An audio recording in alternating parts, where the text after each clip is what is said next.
It doesn't matter you are in the United States alone, you are in the United States, Canada, Australia, New Zealand, UK, or anywhere. Once you are not in your home country and have traveled to work hard for money, you know the reasons why you traveled. You know the reasons why you left your family, your loved ones back home in Africa or Caribbean or your home country to travel. You travel for better life.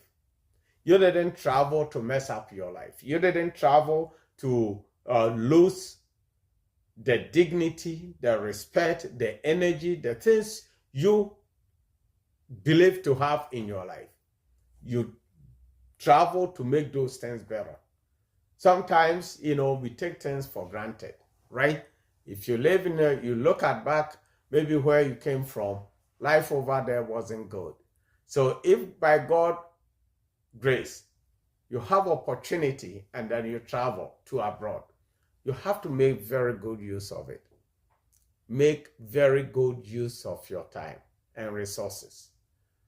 Do not just work and send your money back home to people who doesn't respect your time, your energy, your effort. I'm not saying that, don't get me wrong. I'm not saying that don't support families back home. No. We need to support our family back home. If someone needs help and you can, you do it. $200, $300 you will send will not break you down. It's part of human life. It's part of us as minorities. Okay? We are family oriented. So we help our families. We work hard. We help our families. But one thing that you don't want to do is sending a lot of money to someone to, let's say, start a project. Someone even if you know the person, you haven't tested the person enough to know exactly what they can do, their capabilities, how they handle money, how they do things. So once you haven't done that, it is very, very important for you to think about how you send money. I saw a video and then I was really, it was really sad. A lady worked really hard, sent money to her family, and then the house that the family supposed to build, they did not. Her own family. I'm not saying that all families are like that. No. I have families who are very, very, very, very good, religious, and trustworthy. If I want them to do anything, I know they will do it. Probably you might have the same thing.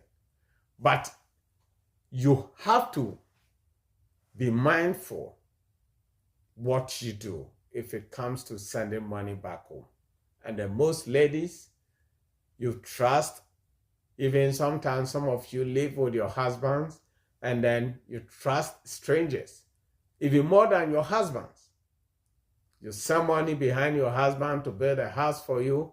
And look, if I live in Africa and then I know that you have a husband, right? You have a husband in abroad.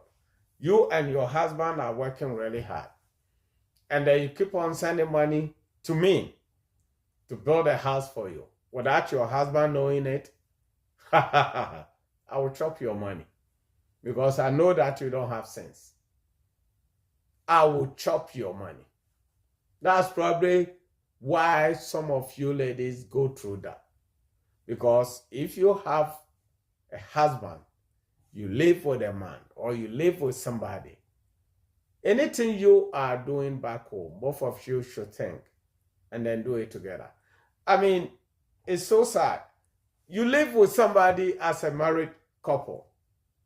You sleep together. I'm sorry to say, you sleep together, you naked together, you do things together, you do everything together without feeling ashamed or whatever it is. But when it comes to money,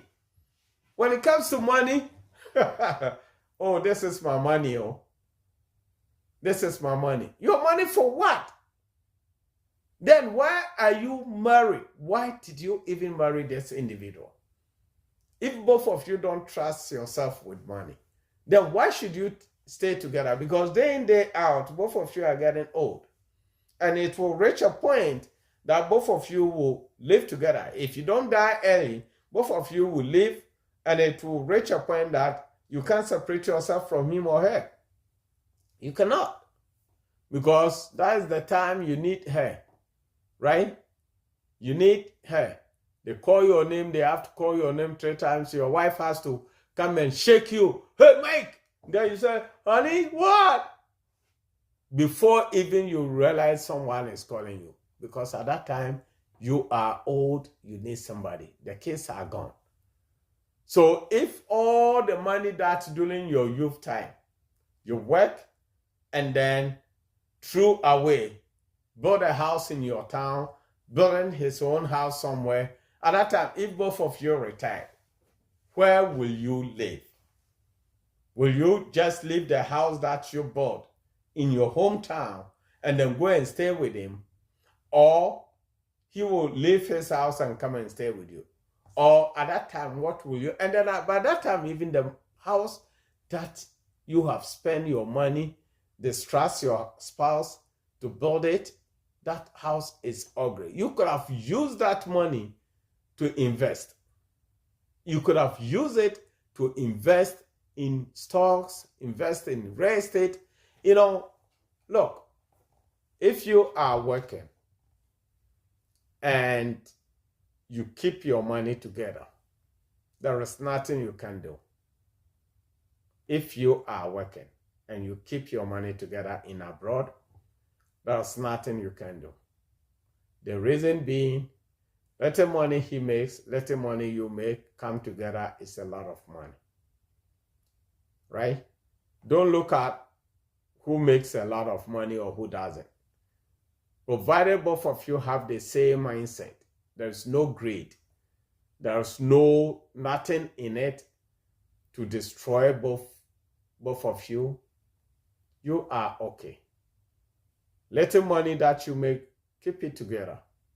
And then think like, as Bible said, a man and a woman will come together to become one body. Think like one body.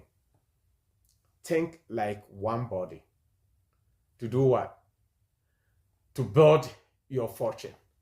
Because by the time you're retired, if both of you have, let's say you have a lot of money, you have $1, $2, $3 million in your bank account, including your real estate investments and all sort of things, and you sell, you can live, you can enjoy life, you can do anything you want, folks. You can do anything. Or even if the guy, go earlier than you have all this money to enjoy. So why should you, even during your youth time, the time that you're strong, you struggle to just mess up your money, throwing your money somewhere, building your own mansion? Some people live in America doing hard work and then building apartments back in Africa, which would take them years to finish. I was talking with a guy and then he told me, frankly, I like this guy. He said, look, if you tell me to build something for you, I will use some of your money for myself. He told me, he didn't lie to me.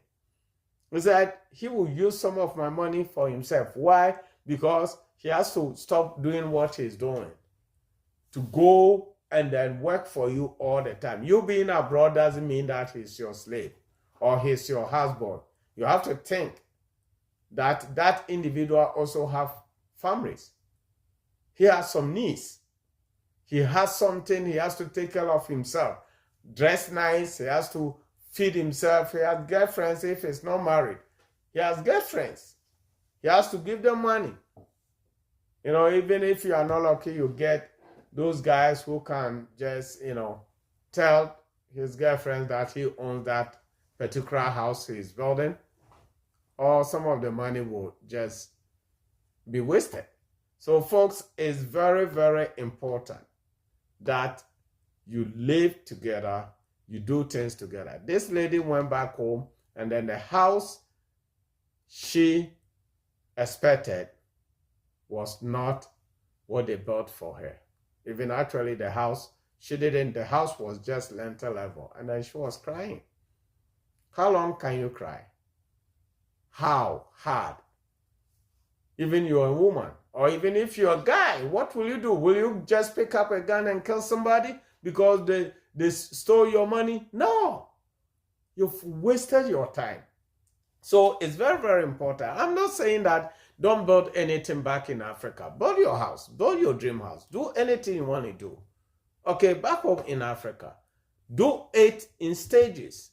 Every year you go and then lay foundation. You are not moving back tomorrow, right?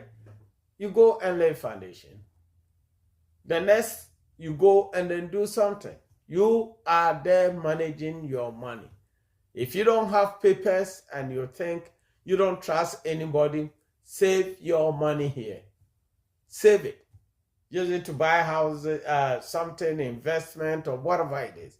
You can buy international stocks or something stocks, and then act as if you live in Africa and then buy your stocks here. So something happens, they deport you, still you have access to your stocks, your money. So it's very, very, very important, my friends. Don't cheat yourself. Do not. For this Jim Fremson podcast, podcast of peace and grace, peace and happiness. We try to just say it, that is it. That is me. If you like it, you take it. If you don't, that is your choice. Thank you. And then we will come back again. We will come and then talk about different kinds of things. And then if you have questions, right? If you have questions, those who called to find out about appraiser and then inspection, I do believe we did explain it to you. And then feel free to get back to us. And then we will talk about so many things. Because look, you have to be successful. It's not like me coming here to sit down and talk about real estate alone. You have to be successful. You have to learn. I know definitely what you decide to do, you can do it. All depends on you. All depends on your effort. Even, look, in relationship is not like, oh, I'm beautiful, I'm handsome, my wife loves me, or my husband. No, if you don't put effort in it, you are not going to be successful. It doesn't matter how you look or whatever it is. You will see somebody struggling, somebody ugly out there will marry, and then you just go and stand and say, oh, so how come these people are married and I'm not? Because of your habit. Because of you not putting effort in it to help yourself and then your partner. So folks, this is Jim Fremson Podcast. Have a wonderful, wonderful, wonderful weekend, folks. And then let us all say thank you for listening to this program. Thank you.